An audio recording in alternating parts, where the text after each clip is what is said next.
First at 5.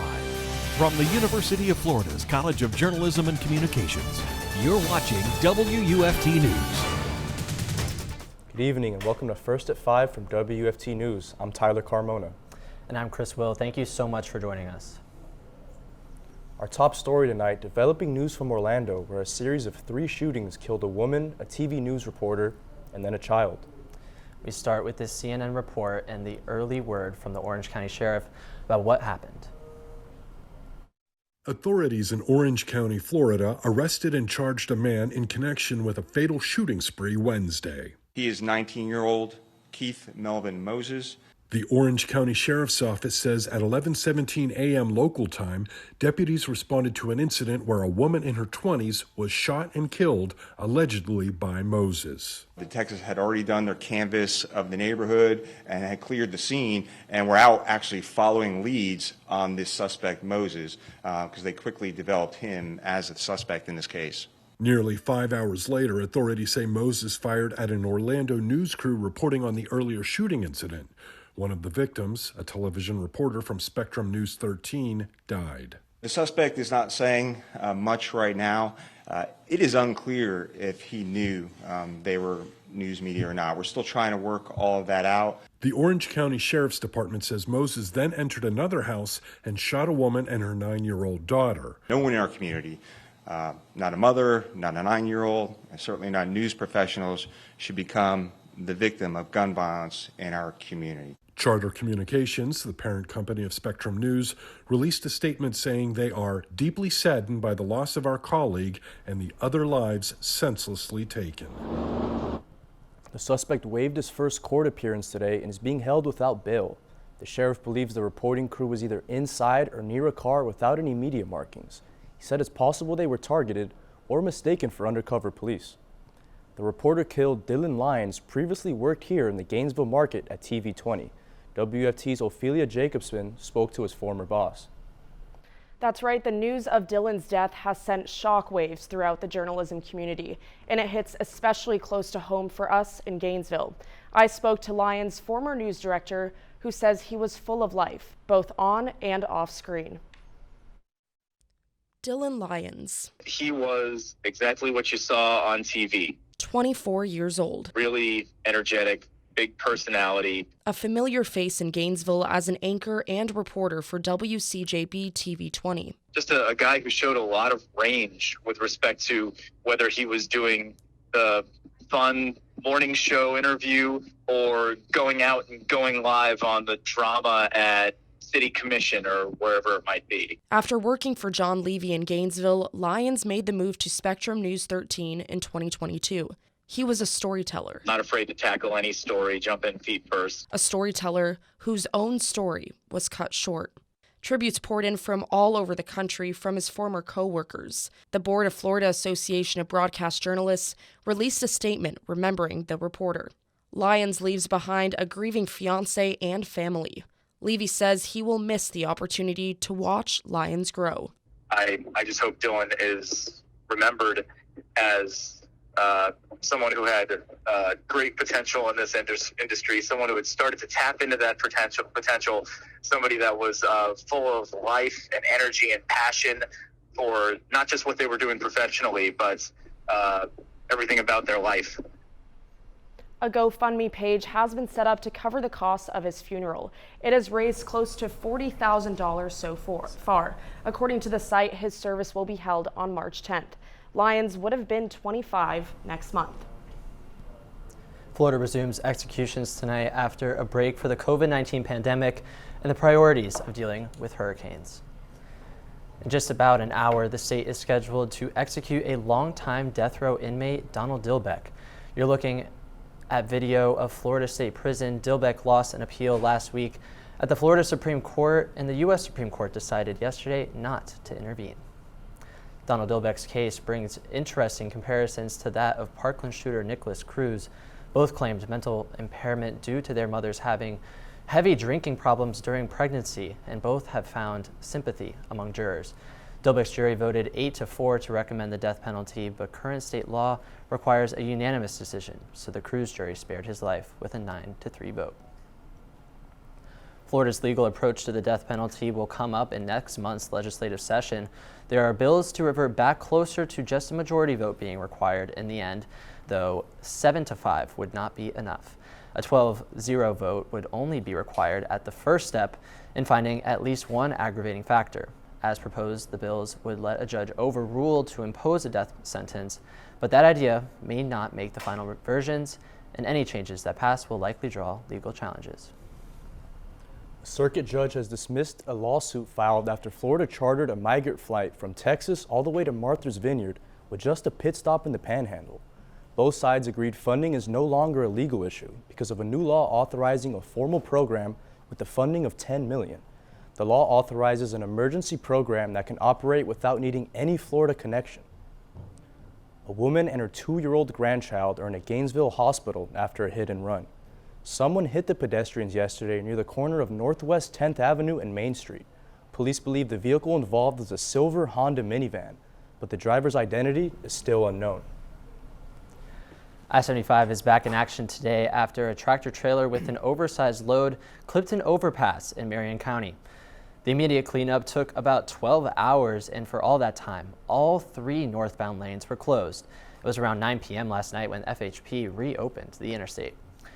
Engineers say the overpass is also safe to drive today, but they need to limit the lanes on Southwest 66th Street while they work on more permanent repairs. Southwest 66th Street is also known as Williams Road. A powerful 3-day winter storm has barreled through the United States and continues to disrupt flights. The National Weather Service says the Minneapolis area could see at least 15 inches of snowfall. Nearly 700 flights were canceled Thursday. That's on top of more than 1,700 flights that were dropped Wednesday. The most heavily affected airports were Minneapolis, St. Paul, Denver, and Detroit. Luckily, I won't be flying anytime soon. What about you, Chris? Yeah, luckily I don't have plans till probably like mid-April. But for those who do, WFT's Derrah joins us now to tell us more about the weather up north. Look at the contrast on the map. We're seeing snowstorms in the northwest and near record-breaking heat in the southeast. We're seeing temperatures at -7 here in North Dakota, but in Orlando, we're just 4 degrees away from 90. You can see that stark contrast where that low pressure system is separating us from the snow and the heat. So far today, we've seen temperatures in the mid-80s and closer to 90 near Jacksonville. And this heat is pushing us closer towards monitoring some droughts. We have a monitor for moderate drought here in North Florida, and Central Florida is seeing abnormally dry conditions. Back to you. Students around the state are standing up against Florida's new education policies. WFT's Jacob Sedesse visited UF's walkout and is here to tell us how these students are feeling. Jacob? Yes, thanks, Tyler. UF students gathered under the cover outside Marston Library today, most of them in all black. They're upset about Governor DeSantis' newest policies governing education. You may not be able to hear it too well in this video, but I'm sure you can sense their frustration. We are pro-DEI. We are pro the inclusion of everyone. Academic freedom is at the core of this movement. The primary issue at the heart of this walkout is the governor's request for data from student health care centers on transgender students. Among other issues mentioned include the Parental Rights in Education Act, commonly known as Don't Say Gay, as well as bans on advanced placement African American studies courses and the end of DEI initiatives. Protesters came out with pride flags and shirts reading "Stand Up with Black Women" to stand up against these actions, which they say is an attempt to erase people who look like them from history.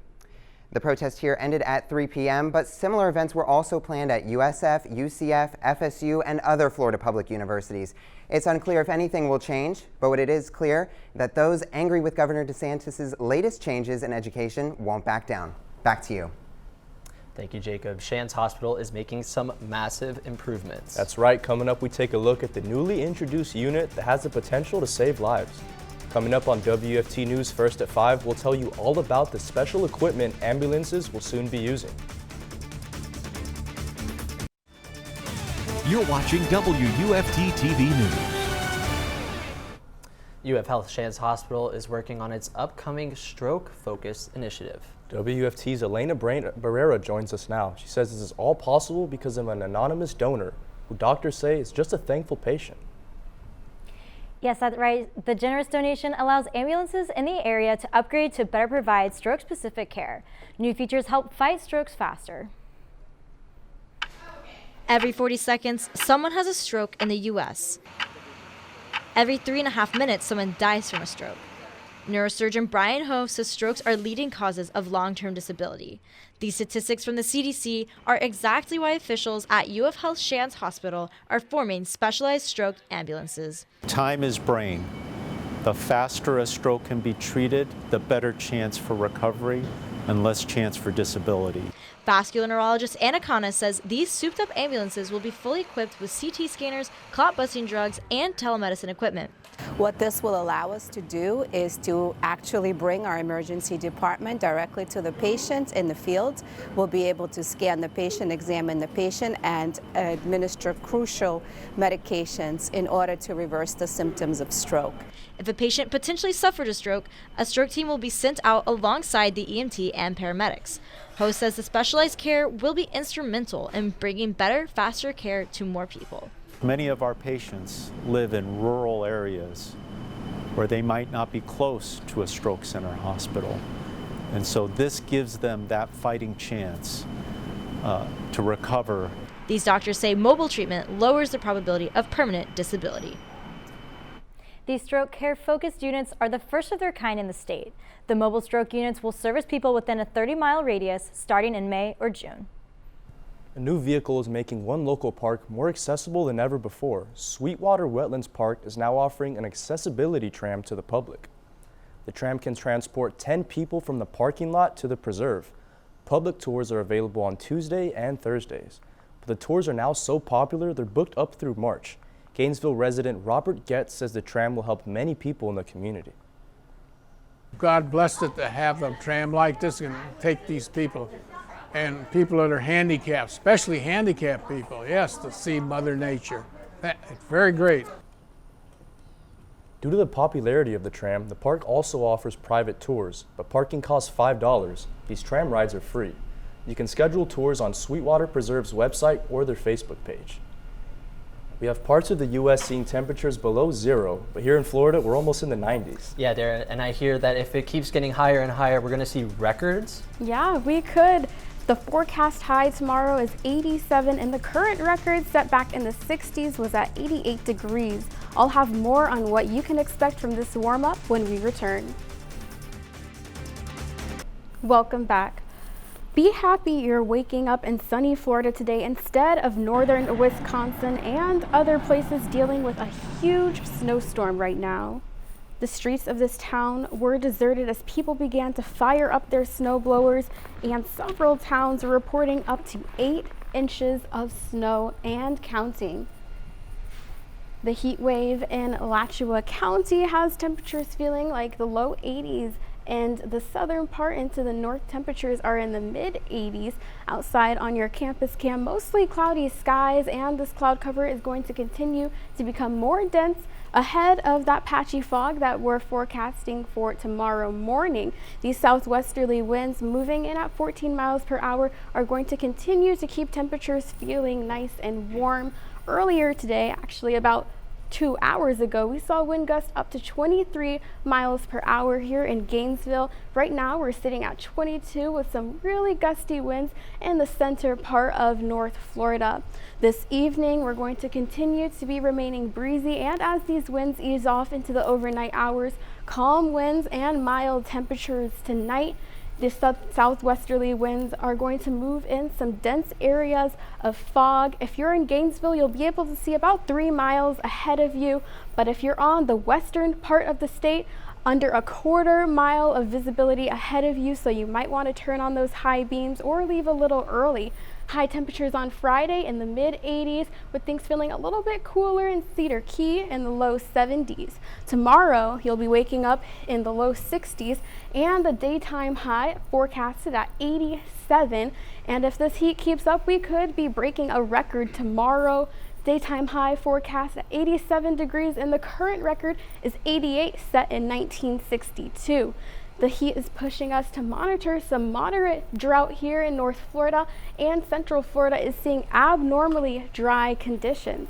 The rest of this week, we're going to continue surging into the 90s, and there is a 20% chance of rain that we have on Tuesday, which could give us some relief for the rest of the week. Back to you. Well, it's been a rough stretch for the Florida women's basketball team, but they'll look to change that tonight as the team honors their seniors. For more, we're joined now by WFT's Cristina Santiago. Cristina, what can you tell us?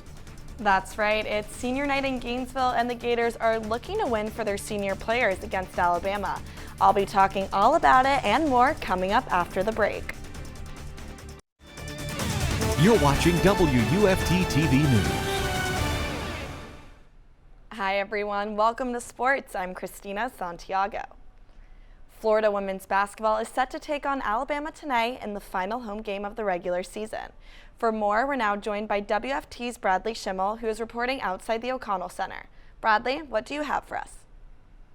That's right, Cristina. Gator women's basketball is back tonight against Alabama in the final home game of the regular season.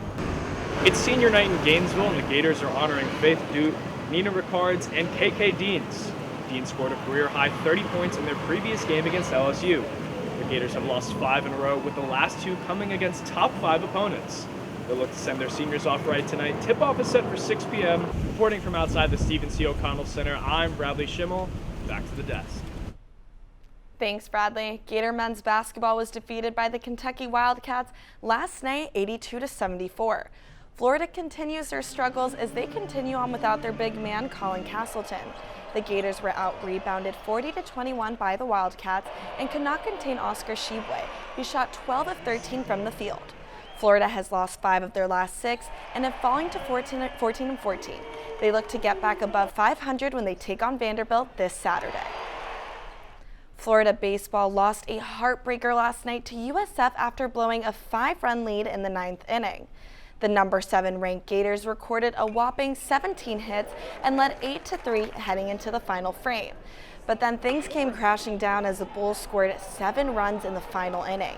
USF handed the Gators their first loss of the season as they split the 2-game series. Florida will look back to get in the win column as they begin a 3-game series against Cincinnati this Friday. It's been a historic start for the Florida softball team, but they will have their toughest test of the season yet. Tonight, the number 3 ranked Gators are set to take on the number 1 UCLA in the 2023 Mary Nutter Collegiate Classic. In the tournament, the Gators will also take on number 22 Oregon, Cal State, Fullerton, and UC Riverside. Florida enters this game with a 10-0 record and a program record of 118 runs through 10 games played. First pitch is scheduled for 10:30 p.m. Florida women's tennis took care of business yesterday, sweeping Florida Gulf Coast in all 7 of their matches.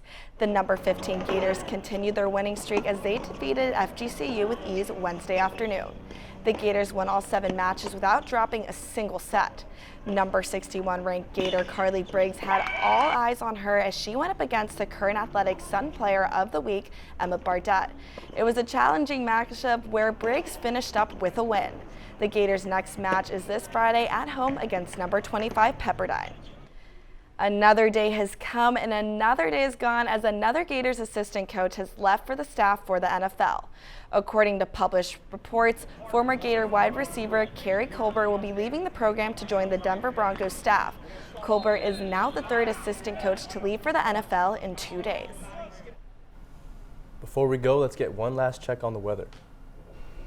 This weekend, if you don't mind the heat, it's the perfect temperature to head out to the beach or take the dog on a walk. Saturday, temperatures near 90 degrees, and Sunday, cooling down just a little bit in the mid-80s. The rest of this week, we're going to continue to see temperatures near 90 degrees, and only February and on Tuesday, we have a 20% chance of rain, which could give us some relief from this heat. Back to you. Thanks, Derrah. BBC World News comes next, and we have the PBS NewsHour coming at 7. But remember, your Florida news is always on at WFT.org. Have a great night.